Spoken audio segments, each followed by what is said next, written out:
Salam bagi semua sahabat The Lawyer Batak Tembak Langsung Channel dimanapun berada. The Lawyer Batak Tembak Langsung Channel ingin menyapa sahabat-sahabat dimanapun berada dalam diskusi, bincang-bincang atau analisa-menganalisa di siang hari ini terkait kematian almarhum Brigadir Joshua Huta Barat. Kita mencoba mencermati bahwa telah ditetapkan tersangka mantan Kadif Propam sebagai orang yang merupakan otak pelaku, mastermind dari terjadinya pembunuhan berencana terhadap almarhum Brigadir Joshua Huta Barat dengan persangkaan melanggar pasal 340 dan 338. Namun sahabat, masyarakat masih terus bertanya-tanya dan terus melihat ada inkonsistensi dari tersangka mantan Kadif Propam, yaitu terkait cerita awal bahwa terjadinya tembak-menembak adalah di kediamannya di Jakarta Selatan karena motifnya pelecehan seksual. Kemudian bergeser saat ini bahwa motifnya seolah-olah terjadi di rumah kediamannya di Magelang. Masyarakat menilai hal ini, sahabat-sahabat, adalah merupakan alibi atau mencoba membuat motif. Namun motif yang dicoba dibangun tersebut dianggap oleh masyarakat adalah sesuatu yang tidak jujur pula, atau dianggap membuat suatu bangunan cerita yang pada intinya masyarakat tidak mempercayainya. Sahabatku dimanapun berada, bahwa disinilah diperlukan suatu kejujuran, khususnya bagi seseorang yang diduga melakukan tindak pidana dengan ancaman hukuman yang berat. Kami pernah menangani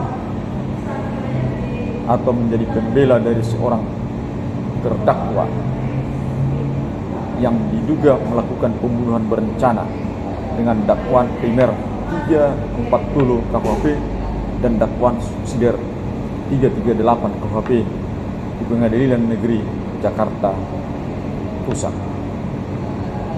Pada saat itu sahabat-sahabat, karena kami melihat ancamannya begitu berat, karena di dalam ancaman 340 ancaman terberatnya adalah hukuman mati, seumur hidup, dan penjara 25 tahun. Sahabat-sahabat, kami pada saat itu hanya memberikan tip kepada klien kami agar terdakwa di persidangan jujur mengakui perbuatannya. Itu satu. Kemudian terdakwa mengakui kesalahannya, baik terhadap keluarga korban, terhadap hakim yang mulia atau persidangan, dan terhadap rakyat Indonesia. Kemudian terdakwa kami minta agar keluarganya dihadirkan, agar kami melakukan pendekatan terhadap keluarga korban untuk meminta maaf dan memberikan bantuan santunan atas kematian korban. Dan itulah yang kami ramu di dalam pembelaan kami atau pledoi kami. Kami dalam kesimpulannya menyatakan kepada hakim yang mulia agar diberikan atau dijatuhkan hukuman yang seringan-ringannya terhadap terdakwa dengan alasan: pertama, terdakwa mengakui perbuatannya, terdakwa tidak berbelit-belit atau berterus terang, kemudian terdakwa telah meminta maaf terhadap keluarga korban, terhadap persidangan atau penonton persidangan, karena penonton persidangan adalah wakil rakyat Indonesia.